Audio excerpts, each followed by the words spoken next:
It was a week of firsts at the HearingLife Tour Challenge.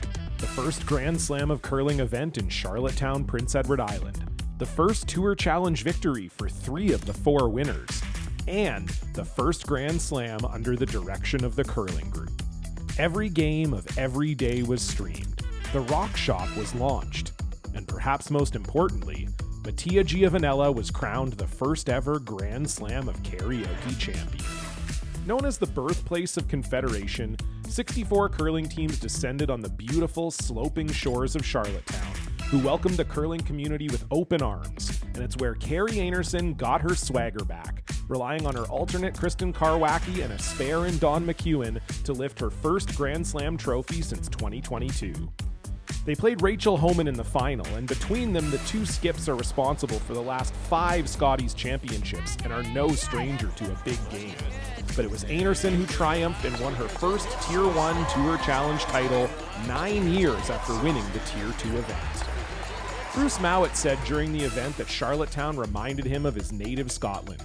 Lush greenery, beautiful scenery, friendly people, and just a little bit of a bite in the air, the Atlantic Ocean providing that familiar chill. And he was as cool as a day-old pillow on the ice too, putting in a thoroughly dominant display to complete what is already a stuffed Grand Slam trophy case. Bruce and his team lifted the trophy for the first time and now join Brad Gushue as the only 2 men's teams to have won all 5 slams. He beat that same Brad Gushue in the final, a 10-3 thrashing, capping off a perfect 6-0 record in the event. The HearingLife Tour Challenge is special because it also includes a Tier 2 event, where the future stars of the sport try to earn their way into a future Grand Slam event, all expenses paid.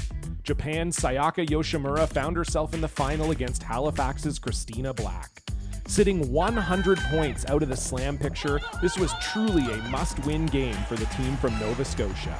And win they did, riding a huge 3-7 to the title and a berth at the Coyote National. And it wasn't all bad news for Team Yoshimura, as making this final got them enough points to qualify for the Co-op Canadian Open in Nisku, along with 3 other Japanese teams. We might need a slam in Hokkaido at this rate. And finally, for the Tier 2 men's event, Rylan, Kleiter, and his team, who have been knocking on the slam doors for years, finally broke through in what was an instant classic against Magnus Romsfjell of Norway. Romsfjell needed to make one of the shots of the tournament in the 8th end to force an extra, where Rylan Kleiter made as good of a draw as you'll see, heading out into the frosty wings of the McLaughlin Arena to draw around 3 Romsfjell stones in the top 8 and catching just enough of the 4-foot to win. See you in Nisku.